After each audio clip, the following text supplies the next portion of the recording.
히브리서는 독자에게 두 가지 강력한 메시지를 전하고 있다고 말씀을 드렸습니다. 한 가지는 우리의 구주이신 예수님이 이 세상 그 어떤 것보다 우월하시고 높은 분이시기에 흔들리지 말자라는 것이었고요. 두 번째는 그러기에 우리가 믿는 예수 그리스도에게 우리의 어떤 문제와 고난도 다 맡기고 오직 예수님께 충성해야 한다라는 것이었습니다. 여러분, 이 말씀 붙잡고 지난 한 주간 이런 마음으로 예수를 깊이 생각해 보셨습니까? 어제 교역자들과 지난 한 주간 예수를 깊이 생각해 본 적이 있는지 묻고 나누는 시간을 가졌습니다. 그랬더니 한 분이 그러더라고요. 저는 문제가 생겨야 예수님을 깊이 생각하게 되더라고요. 그러더라고요. 생각해 보니까 진짜 그래요. 우리는 일이 잘 되면 예수를 깊이 생각 안 하죠. 일이 터져도 우선은 내 힘으로 내가 할 수 있는 것으로 하려고 했다가 내 힘으로 안 되니까 그때에서야 예수님께 매달리게 됩니다. 그래서 그렇게라도 예수님을 찾을 수 있다면 정말 감사한 일이라고 그렇게 나눴습니다. 여러분은 어떠셨습니까? 어땠습니까? 예수를 깊이 생각하셨습니까? 한 성도에게 연락이 왔습니다. 지난주에 말씀을 듣고 그렇게 눈물을 흘렸대요. 그 말씀에 도전이 되고 그 말씀에 막 가슴에 이 가슴을 치는 그런 말씀이 있었기 때문에 눈물이 흘렸대요. 그래서 그러세요. 어떤 것 때문에 그렇게 힘드셨어요? 어떤 것 때문에 눈물을 흘리셨어요? 그랬더니 이 구절이었어요. 사람을 깊이 생각하면 문제가 점점 커지고 예수를 깊이 생각하면 문제가 점점 작아진다. 모든 문제의 해결은 예수를 깊이 생각하라. 이 문구, 사람을 깊이 생각하면 문제가 점점 커지고, 저게 바로 자기를 향한 얘기였다는 거예요. 일만 터지면 사람 생각하고 원망하고, 일만 터지면 그 일 누구 때문에 그런 거지, 누구 탓하고, 일만 생기면 자꾸 그 관련된 사람만 생각했다는 것입니다. 그래서 그 말씀 앞에 그렇게 자기를 칠 수 있었던 시간이었다는 거예요. 설교를 제가 하니까 저에게 제일 먼저 사실은 적용이 돼야 될 말씀이라고 저는 생각을 했어요. 제가 그렇게 살아야 하잖아요.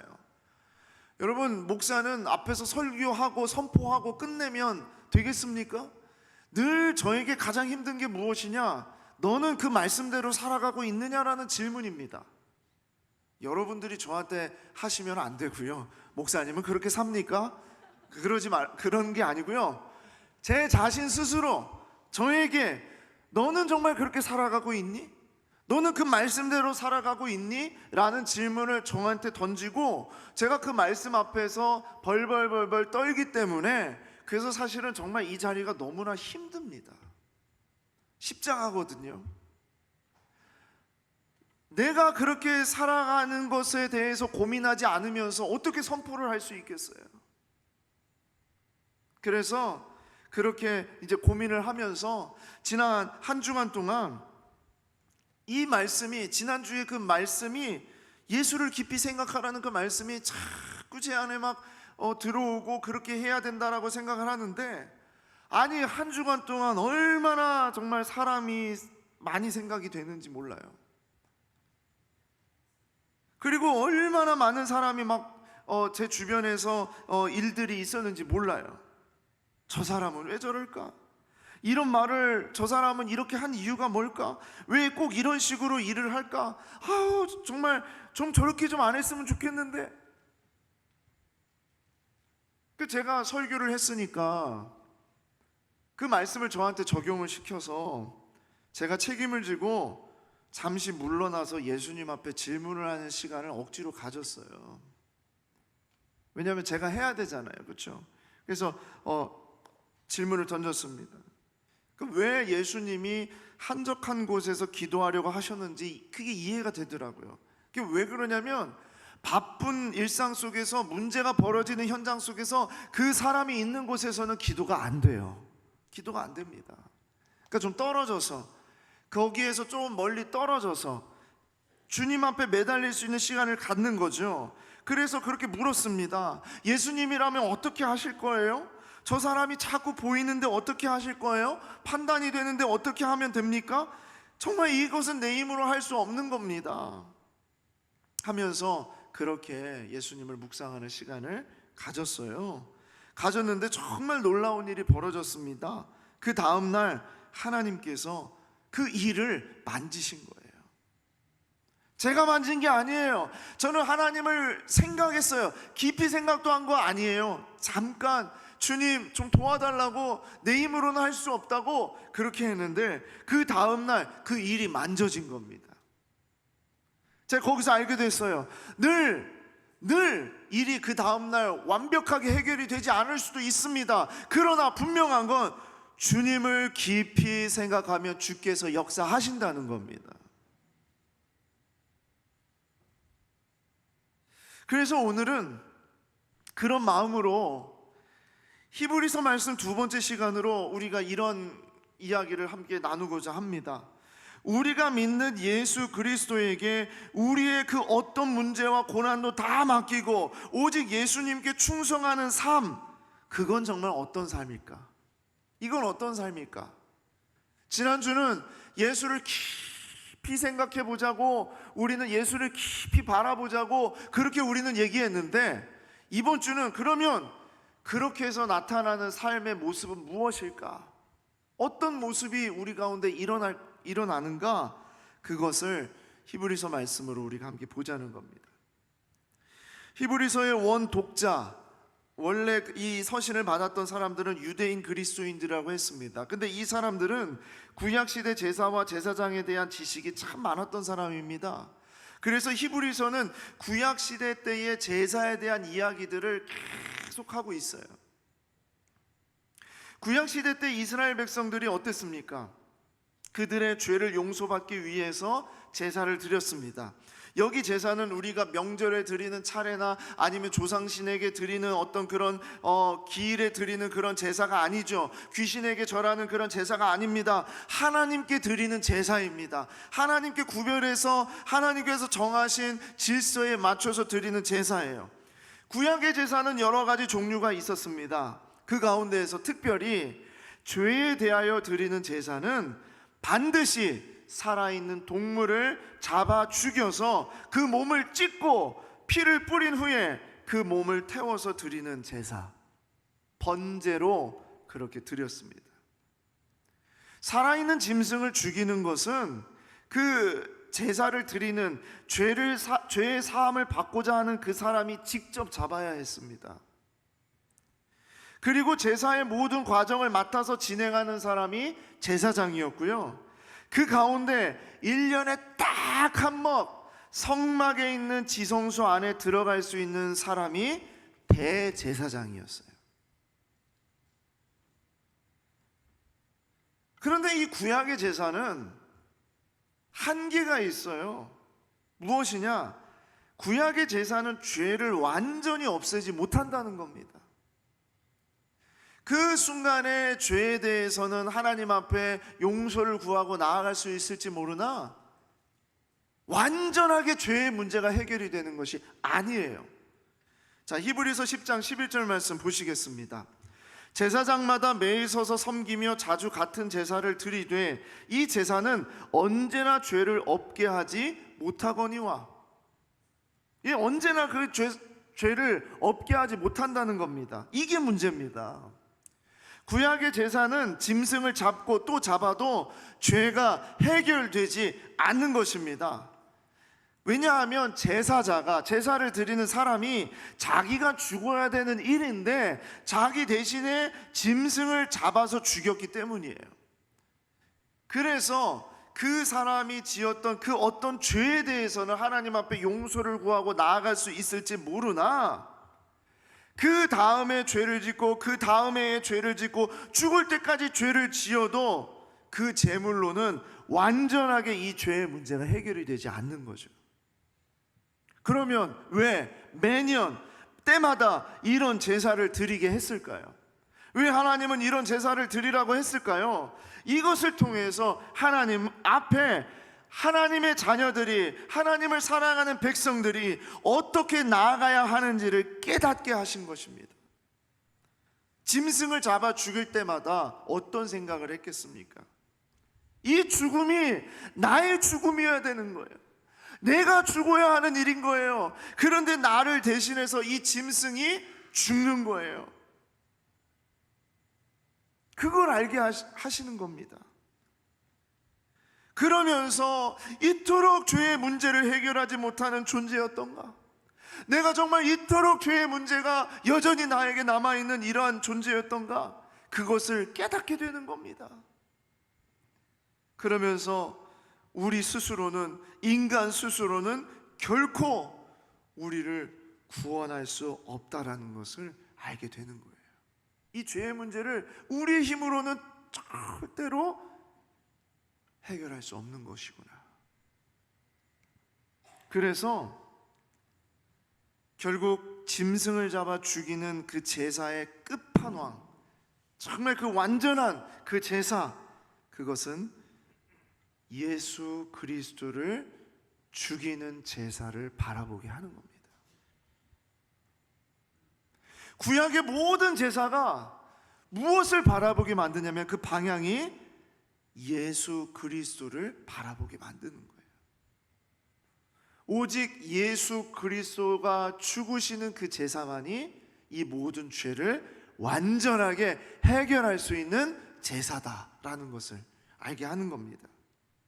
그래서 히브리서는 이 히브리서를 읽는 독자들에게 제사의, 구약 성경에 있는 그 구약의 제사의 한계와 그 문제를 잘 아는 유대인들에게, 그리고 그토록 고난과 유혹 가운데 흔들리고 있는 그리스도인들에게 단번에 영원한 제사를 드리신 영원한 대제사장이신 예수님을 소개하고 있는 겁니다. 소개하고 있어요. 그러면서 이 예수님에 대한 믿음이 흔들리지 않도록 굳세게 하는 것, 그것이 바로 히브리서의 이야기다라는 것이에요. 히브리서에 예수님만이 완전한 제물이고 예수님의 제사만이 영원한 제사라는 것을 수많은, 셀 수 없을 정도로 많은 부분에서 이걸 얘기하고 있어요. 히브리서 4장 14절 말씀 보시기 바랍니다. 그러므로 우리에게 큰 대제사장이 계시니 승천하시니 곧 하나님의 아들 예수시라. 우리가 믿는 도리를 굳게 잡을지어다. 히브리서 7장 27절, 그는 저 대제사장들의 먼저 자기 죄를 위하고 다음에 백성의 죄를 위하여 날마다 제사 드리는 것과 같이 할 필요가 없으니 이는 그가 단번에 자기를 드려 이루셨음이라. 9장 12절입니다. 염소와 송아지의 피로 하지 아니하고 오직 자기의 피로 영원한 속죄를 이루사 단번에 성소에 들어가셨느니라. 10장 12절입니다. 오직 그리스도는 죄를 위하여 영원한 제사를 드리시고 하나님 우편에 앉으사. 이 외에도 대라고 하면 히브리서에 예수님의 영원하고 완전한 이 제사에 대해서 정말 많이 이야기할 수 있습니다. 히브리서는 구약의 제사를 잘 알고 있었던 사람들에게 영원하지 않고 불완전한 그 제사 바라보지 말고 영원하고 완전한 제사이신 예수 그리스도를 바라보라고 계속 그 얘기를 하고 있는 거예요. 이 세상에 가시적으로 세운 성막에는 지성소가 있었죠. 아까 말씀드린 대로 이 지성소에는 인간이 대제사장 단 한 사람만이 1년에 단 한 번 들어갈 수 있었지만 하늘에 세운 온 우주적인 성막엔 지성소에는요 영원한 대제사장이신 예수 그리스도를 믿는 누구든지 언제나 어디서나 들어갈 수 있게 되었다는 것, 이것이 히브리서의 독자인 유대인 그리스도인들에게 그리고 이 시대를 살아가고 있는 우리들에게 주시는 용기와 담력이라는 것이에요.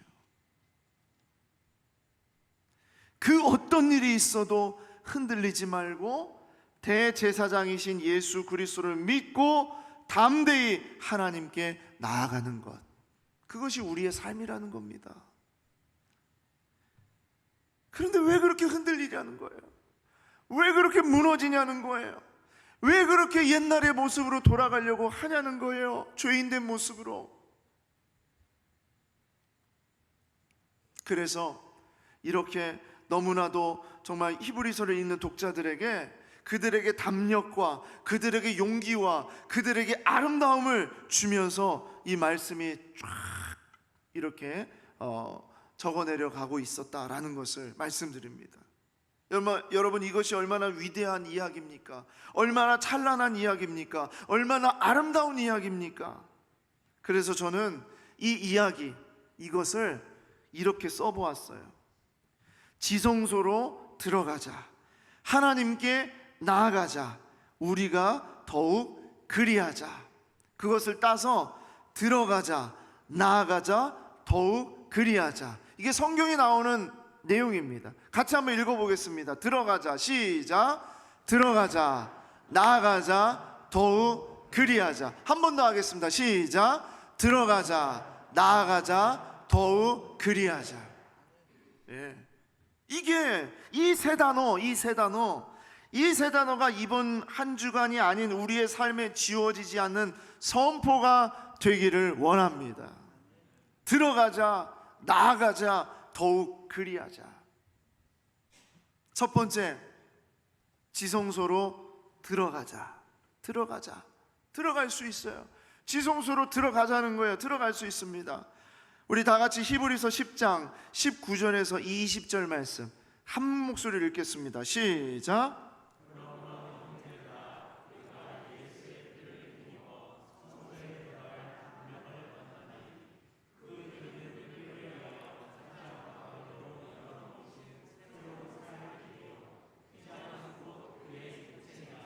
아멘. 성소에 들어갈 담력을 얻었나니, 성소에 들어가자. 담력이 있기 때문에, 담력을 얻었기 때문에 들어가자, 그 얘기입니다. 자, 여기 성소란 말은 지성소라고 바꿔 읽는 것이 더 좋습니다. 성막 안에 지성소, 대제사장만이 들어갈 수 있는 곳, 하나님의 임재가 거하시는 곳, 그곳을 지성소예요. 그 지성소에 어떻게 들어가냐면 예수의 피를 힘입어 지성소에 들어갈 담력을 얻었다라고 했습니다. 예수의 피를 힘입어 지성소에 들어갈 담력을 얻었다. 하나님의 임재가 있는 곳, 하나님께서 거하시는 그 존전, 그곳에는 오직 인간 중에 한 사람 대제사장만이 1년에 딱 한 번 들어갈 수 있었다고 말씀드렸습니다. 근데 그것도 대제사장이 불결한 것이 있거나 죄를 지었거나 문제가 있으면 지성소 안에 들어가는 즉시 그는 죽습니다. 그래서 대제사장에게 끈을 묶어서 들여보냈어요. 아시죠? 끈을 묶어서 지성소 안에 들어갔는데 그 안에서 죽임을 당할 수도 있기 때문에, 그러면 끈을 당겨서 대제사장을 꺼내올 수 있도록, 어느 누구도 그 지성소 안에 함부로 들어갈 수 없었습니다. 그런데 이젠 지성소에 대제사장만이 아니라 예수 그리스도를 믿는 누구든지 들어갈 수 있게 되었다는 것을 얘기하는 겁니다. 지성소에 들어갈 자격을 얻었기 때문이에요. 자격 때문입니다. 그 자격이 주어졌기 때문에. 원래 성막 안에 성소와 지성소 사이에는 휘장에 가로막혀 있습니다. 휘장이 있어요. 그러니까 아무나 들어갈 수 없어요. 이 휘장이 우리가 커튼 치는 그런 것처럼 야들야들한 얇은 그런 천으로 된 게 아니고요, 그 카페트, 호텔에 있는 그 카페트보다 더 두꺼운 원단, 그런 원단으로 된 아주 두꺼운 벽입니다. 완전히 벽입니다. 그러니까 이게 사람으로 절대 찢을 수가 없어요. 사람의 힘으로는 절대 찢을 수가 없는 겁니다. 근데 이 휘장이 딱 가로막혀 있는 거예요. 어느 누구도 들어갈 수 없다는 얘기입니다, 지성소에는. 그런데 오늘 말씀에 뭐라고 했어요? 휘장은 곧 그의 육체니라, 그렇게 말하고 있어요. 휘장은 곧 그의 육체니라. 무슨 얘기예요? 그가 누구예요? 예수님입니다. 예수님의 육체란 얘기예요. 이 휘장이 그런데 이 휘장이 찢어졌어요. 언제 찢어졌어요? 언제? 예수님께서 십자가에 죽으시는 그날에, 예수님께서 다 이루었다라고 말씀하시고 십자가에서 숨을 거두시는 그 순간에 휘장이 하늘에서부터 아래까지 찢어졌습니다. 그게 어느 휘장이에요? 성막 안에, 지성소의 안에 있는 휘장이 찢어졌다는 얘기예요. 사람이 찢는 것이 아니에요. 하나님이 찢으신 거예요. 무엇으로 찢은 것이냐? 예수님의 몸이 찢겨짐으로, 예수님의 피가 흘림으로, 예수님이 십자가에서 죽으심으로 이제 예수님의 보혈로 누구나 다 지성소에 들어갈 수 있다. 대제사장만 들어가는 것이 아니라 우리 모두가 다, 예수를 믿는 자들은 다 지성소로 들어갈 수 있다. 찬양 중에 이런 가사가 있어요. 자격 없는 내 힘이 아닌 오직 예수님의 보혈로. 자격 없는 내 힘이 아닌 오직 예수님의 보혈로. 예수님이 그렇게 죽으셨기 때문에 우리가 지성소에 담대히 나아갈 수 있는 것입니다. 이게 자격이 주어진 거예요. 자격. 지성소에 들어갈 수 있는 자격. 여러분, 비자라고 아시죠? 비자. 예. 그 입국 사증이라고 그러잖아요. 외국에 들어갈 때 우리가 비자를 받잖아요. 그러니까 한 나라에 외국인이 입국하여 체류할 수 있는 권리를 인정하는 공증, 이걸 비자라고 그러죠. 비자는 누가 줍니까? 여권은 우리나라에서 외교부 장관의 이름으로 우리 국민을 이렇게 좀 안전하게 보호해 주십시오 하고 만들어주는 게 여권이고요. 비자는 그 나라에서 우리나라에 들어와도 된다, 당신은 공적으로 인정을 받았다라는 마음으로 그 말로 도장을 찍어주는 게 비자가 아니겠습니까? 그러니까 내 힘으로, 내가 가진 여권으로, 내가 가진 것으로는 이 지성소로 들어갈 수가 없는 겁니다. 자격이 안 돼요. 거기에 뭐가 찍혀야 되는 거예요? 비자가 찍혀야 되는 거예요. 그래서 제가 이런 생각을 했어요. 지성소로 들어갈 자격은 영원한 예수님의 보혈로 찍힌 비자가 있어야만 들어갈 수 있는 거예요. 여러분은 어느 나라에 들어가려다가 자격이 안 된다고 추방을 당해 본 적 있으십니까? 추방을 당해 본 적 있으세요? 저는 있습니다. 몇 년 전에 실제 그런 일을 당했어요. 중국의 청도 공항에서 그런 일을 겪었습니다. 비행기가 착륙하고 내리고 이제 모든 수속을 다 이제 준비가 돼서 이제 딱 승무원들이 이제 내리라는 방송을 해야 되는데 갑자기 기내 방송이 나왔어요. 공안에 검사가 있을 예정이니 기내에 모두 안전하게 자리에 잘 앉아 계십시오. 아니 무슨 공안이 왜 갑자기 기내에 들어와? 그랬더니 공안 두 사람이 저 입구에서 딱 들어오더니 저벅 걸어오더니 제 앞에 딱 서는 겁니다. 그러더니 저한테 여권을 달라고 그러는 거예요. 그래서 공안이니까 줘야죠. 큰일 납니다. 중국에서는 줘야 됩니다. 어쨌든 줬어요. 딱 줬더니 공안이 딱 보더니 장영환 이렇게 하면서, 예, 중국 사람이니까, 예, 이렇게 하면서 저한테 따라오라는 거예요. 그래서 저하고 제 친구가 같이 갔는데 비행기에서 당장 내리라는 겁니다. 그리고 정말 마치 범죄자가 된 것처럼 그 순간 모든 기내의 사람들이 다 저와 제 친구를 쳐다보는 겁니다. 사람들의 눈빛은 이랬습니다. 저 사람 범죄자인가 봐. 마약을 운반하다가 잡혔나 봐. 무슨 죄를 저질렀을까? 아유, 젊은 사람이 안 됐어. 이런 눈빛으로 저를 그렇게 쳐다보는 거예요. 그러게 해서 정말 너무 기분이 너무 나빴어요. 어쨌든 그래도 갔어요. 갔는데 공항에 어디로 데려가더니 거기서 여권을 가져다가 여권에다가 중국 비자를 받아놓은 것을 딱 보더니 그 비자 위에다가 캔슬 빨간 도장을 딱 찍는 겁니다. 당신은 무슨 소리인지 몰랐어요. 그냥 중국말로 한국으로 돌아가라고, 지금 당장 돌아가라고.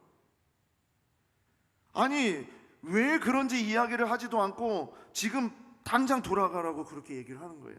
그래서 제가 아니 얘기를 해달라, 내가 뭘 잘못했냐, 내가 무슨 문제냐 그랬더니 당신이 블랙 리스트에 이름이 올라가 있다는 거예요. 그래서 제가 그 자리에서 나는 정식으로 비자를 받아왔다, 그리고 작년도까지 중국을 오가는데 아무 문제가 없었다, 중국에서 나쁜 짓을 한 번도 한 적이 없다, 이렇게 추방을 당할 이유가 아무것도 없다, 화를 내면서 막 그렇게 막 제가 이제 얘기를 했죠. 그러면서 얘기했더니 당장 짐을 싸가지고 나가라는 거예요. 돌아가라는 거예요. 안 그러면 이제 잡아가겠다고. 중국말인데 다 알아들었어요. 표정으로 다 알아들었어요. 너무 무서웠어요. 그래서 너무 속이 상해서 영사관 직원 불러달라고 막 그렇게 하니까 막 화를 더 내면서 당장 나가라고 막 그러는 겁니다. 사실 저는 너무 힘이 없었고 무섭고 오만 가지 생각이 가득한 채로 있었습니다. 게다가 아무 문제 없었던 제 동료, 그 동료까지도 둘이 친구니까 같이 캔슬, 돌아가. 그렇게 추방을 당해서 한국으로 돌아오게 됐습니다. 돌아와가지고 항공사에 전화하고 총영사관에 전화하고 중국 대사관에 전화하고 다 전화하면서 대체 이게 무슨 일이냐고, 우리 국민이 이런 수모를 이렇게 당하고 있는데 정부는 뭐하고 있는 것이냐고 얼마나 전화를 했는지 몰라요. 얼마나 나중에 시간이 지나서 알게 된 것이지만 당시에 중국에 종교적인 일을 하는 사람들, 그 중국 내에 종교적인 일을 하는 사람들 추방하는 일이 대대적으로 일어났다는 거예요. 선교사나 기독교인들이 엄청난 탄압을 받았다고 얘기를 듣게 되었습니다.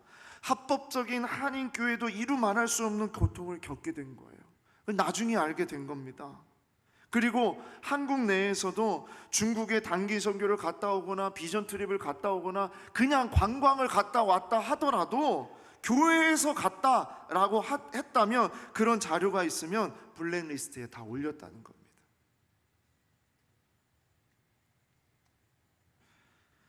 저는 그냥 제가 목사였고 그 교회에서 이런 비전 트립을 갔다 왔고 그런 것들이 아마도 문제가 되지 않았을까라고 추측만 할 뿐이지 아직도 그게 왜 그렇게 추방했는지 모르겠어요.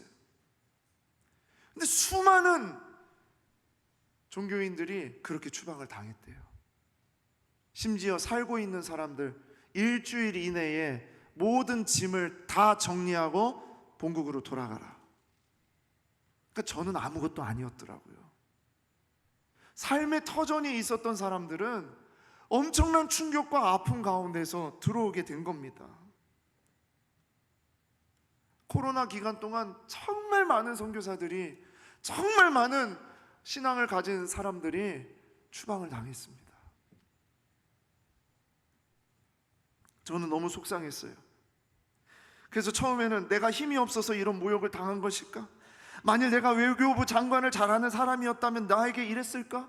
중국의 고위 관리를 내가 잘 알고 있었다면 이런 수모를 당했을까?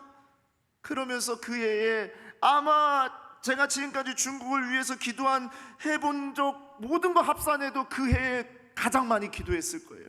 중국을 위해서, 중국을 원망하면서, 그 주석까지 원망하면서, 선교사들과 교회를 핍박하는 그 정부를 원망하면서 그냥 내버려 두지 마시라고 하면서 그렇게 기도를 했어요.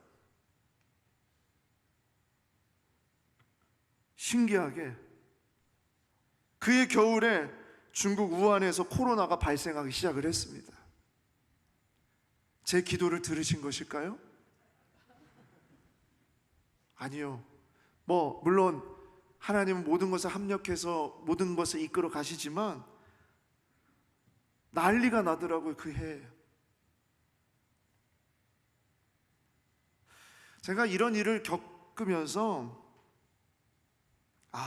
이 세상의 비자도 상황에 따라서, 그런 환경에 따라서 자기들 마음대로 이랬다 저랬다 할 수 있구나. 공증이 되지만 일방적인 거절이나 취소가 될 수도 있구나. 너무나 불안정하구나. 코로나 기간 동안 우리나라로 추방을 당해서 들어온, 비자가 안 풀려서 들어온 선교사님들 정말 많이 만나고 있습니다. 가슴이 찢어져요, 그 이야기를 들으면. 너무너무 아프고 너무너무 힘든데, 그런데 다시 또 그 땅 가고 싶다고, 가야 된다고. 너무 불안전해요. 세상의 비자는 그렇더라고요. 그런데 제가 히브리서를 읽으면서 이 자격, 지성소에 들어갈 수 있는 이 비자, 정말 우리 예수 그리스도의 보혈로 찍혀있는 이 비자는요, 어떤 일이 있어도 어떤 상황 속에서도 취소가 되거나 거부가 되지 않는다는 거예요. 이것만 가지고 있으면 하나님께 나아갈 수 있는 완전한, 그리고 영원한 비자가 된다라는 것을, 그냥 막 이 말씀을 준비하는데 막 하나님이 그런 마음을 주신 거예요. 지성소로 들어가자. 언제든지 들어갈 수 있어요. 우린 그러한 자격을 가진 자들이라는 거, 이것을 절대 잊지 말라는 겁니다. 두 번째로, 하나님께 나아가자 그랬습니다. 하나님께 나아가자. 만일 제가 중국의 고위급 관리를 아는 사람이었다면 어땠을까요? 외교부 장관의 친구나 아니면 그 아들이었으면 제가 이랬을까요? 여러분, 그런 수모를 안 당했겠죠. 아마도 VIP로 모셔서 그 나라에 그냥 다 입국했을 겁니다. 근데 하나님이 그런 마음을 주세요. 하나님의 나라는 너가 VIP다. 너가 VIP다. 세상은 종교적인 것으로, 어떤 문제로, 그런 것으로 거절하고 추방하고 그럴지 모르지만, 하나님의 나라는 VIP로 언제든지 들어갈 수 있다. 그런 마음을 주셨어요. 왜?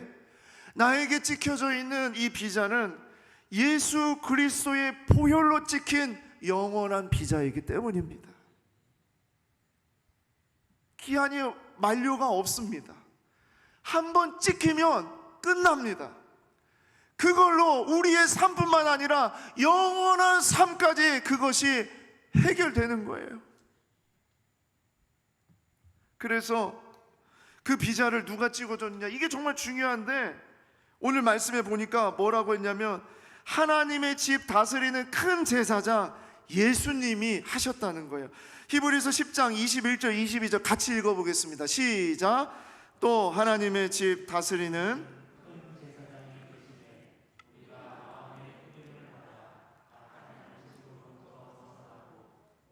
맑은 물로 씻음을 받았으니 참 마음과 온전한 믿음으로 하나님께 나아가자. 하나님께 나아가자.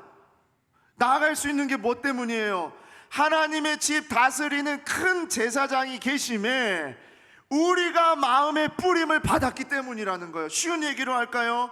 우리에게 찍혀져 있는 그 비자가 하나님의 집 다스리는 큰 제사장이신 예수님의 보혈로 찍혀졌기 때문에 하나님께 나아갈 수 있다는 겁니다.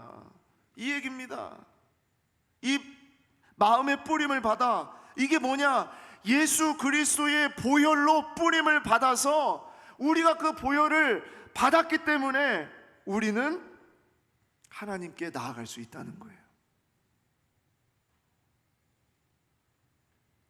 구약의 대제사장도, 세상의 어떤 누구도 하나님 앞에 감히 나아갈 수 없었습니다. 하나님은 거룩한 분이시기 때문에 죄인인 사람은 어떤 누구도 스스로 나아갈 수 없었어요. 그런데 하나님 앞에 담대하게 서서 저벅저벅, 아니 막 뛰어서 달려가는 것입니다. 그리고 그렇게 나아갈 뿐만 아니라 이렇게 말하는 거예요. 아버지, 제가 왔어요. 아버지. 그때 하나님이, 야 이놈아, 어떻게 내가 네 아버지냐? 나는 너를 모른다 라고 하실 수가 없는 거예요. 왜? 왜냐하면 이미 하나님의 아들 예수 그리스도의 그 피가 우리에게 뿌려졌기 때문에 하나님이 우리를, 하나님의 자녀로 우리를 안아주실 수 있는 겁니다. 나는 여전히 부족하고 죄인이고 악한 마음이 득실합니다. 그러나 우리 주 예수 그리스도의 십자가 보혈이 나에게 뿌려졌기 때문에 주께서 나에게 의로운 옷을 입혀주셨기에 우리 하나님께서는 나를 죄인으로 보는 것이 아니라 의인으로 보는 것이요, 남으로 보는 것이 아니라 내 자녀로 보는 것이다. 이것이 의롭다라고 칭함을 받게 되는 칭의다라는 거예요. 칭의. 우리는 자녀입니다. 자녀는 아버지께 가도 되냐고 묻지 않습니다. 그냥 달려가는 겁니다. 마음에 미운 마음도 있고 상한 마음도 있고 아픈 마음도 있고 실패와 낙심이 가득해도 괜찮습니다.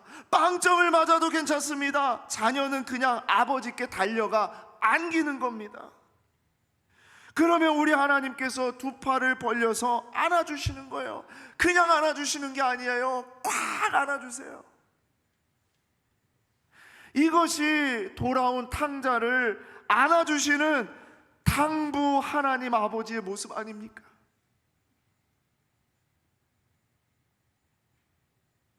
탕부 하나님, 탕부 하나님. 퍼주고 퍼주고 퍼줘도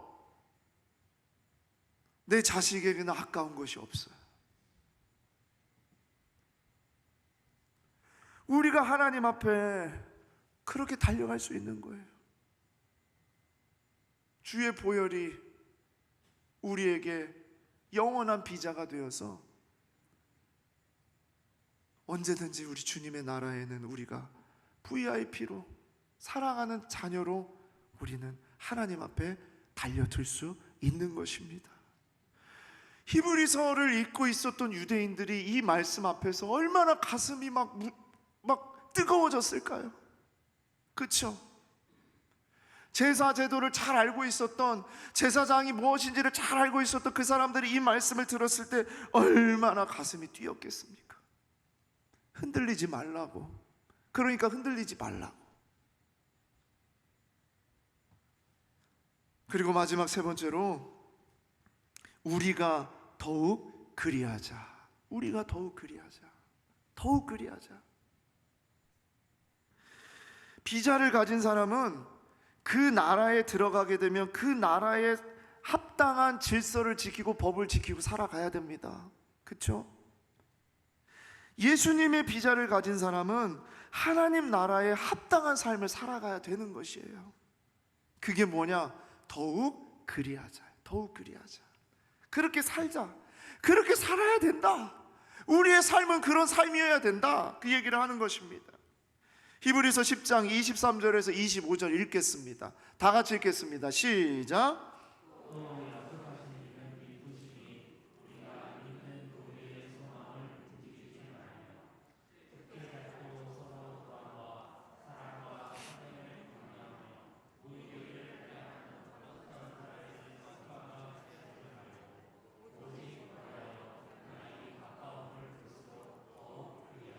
더욱 그리하자. 더욱 그리하자. 그냥 가만히 사는 것이 아니라 우리는 더욱 그리해야 됩니다. 더욱 그리하자. 뭘 더욱 그리하자고요? 세 가지 이야기하고 있어요. 더욱 그리해야 될 세 가지를 이 구절에서 얘기하고 있습니다. 첫 번째, 우리가 믿는 도리의 소망을 움직이지 말며 굳게 잡는 것, 더욱 그리하자. 믿는 도리의 소망을 움직이지 말라는 말이 뭘까요? 좀 어렵죠? 이게 무슨 얘기냐면, 믿는 도리의 소망은 이런 얘기예요. 우리가 고백하는 소망, 우리가 말하는 찬송, 우리가 간증하는 그 내용, 그거 흔들리지 말고 굳게 잡도록 그리하라는 거예요. 우리가 고백하는 대로, 말하는 대로, 찬양하는 대로 믿으라는 겁니다. 제가 올라오기 전에는 찬양대 이제 연습을 마치고 기도를 합니다. 가서 기도를 하는데 그때 꼭 같이 함께 기도하는 그 기도의 문구 중에 하나가 이거예요. 하나님, 이 찬양의 가사가 나의 고백이 되게 하여 주시옵소서. 이 찬양의 가사가 나의 삶이 되게 하여 주시옵소서. 여기만 와서 노래 부르고 여기만 와서 가사 그럴듯하게 하고 가면 뭐합니까? 그쵸?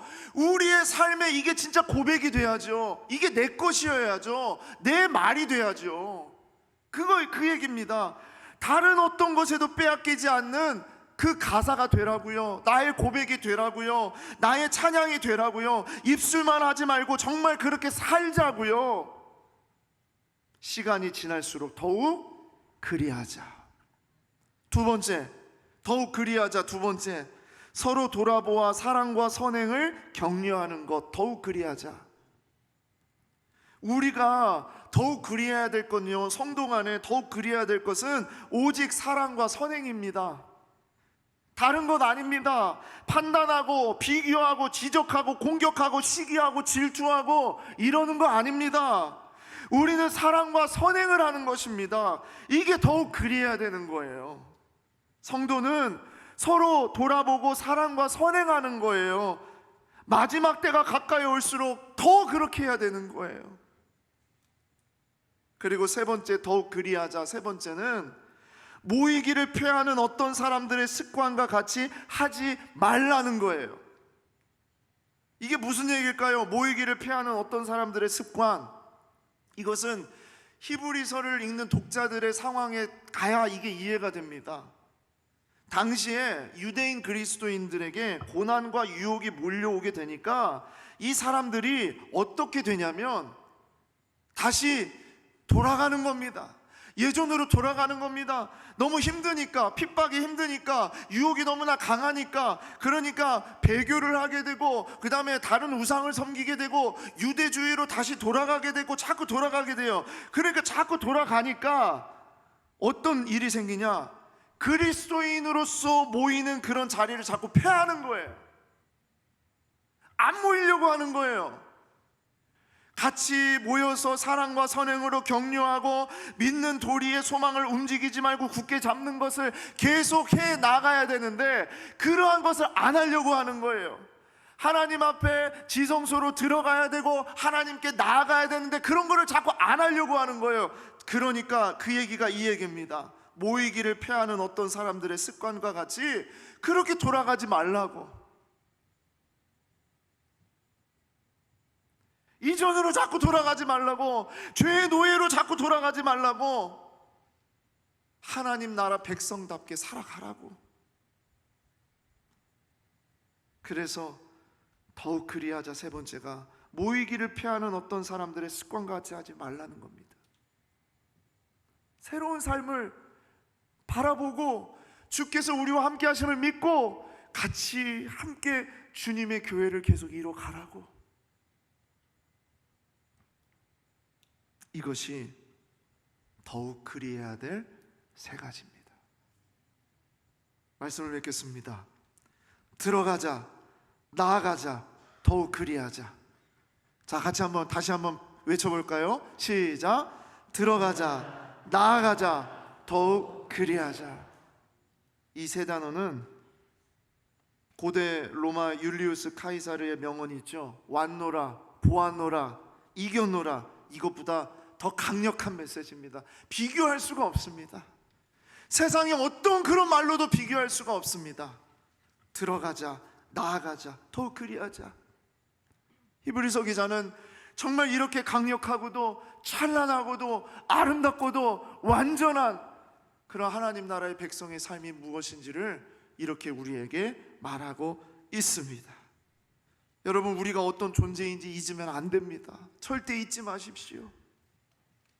핍박이 있을 수도 있고, 유혹이 있을 수도 있고, 외로움이 있을 수도 있고, 상처가 있을 수도 있고, 눈물이 있을 수도 있고, 질병 때문에 아파서 힘들 수도 있습니다. 하지만 그 어떤 것도 들어가자, 나아가자, 더욱 그리하자 이겨낼 수 있는 것은 아무것도 없습니다. 하나님이 우리를 꽉 안아주세요. 정말 세상에 어떤 것도 빼앗기지 않도록 우리 주께서 우리를 꽉 안아주세요. 그런 하나님의 놀라운 사랑과 은혜를 붙잡고 이번 한 주간, 아니 앞으로 우리의 삶 가운데 들어가자, 나아가자, 더욱 그리하자, 이러한 선포가 계속 울려 퍼지는 그런 우리의 삶이 되기를 소망합니다.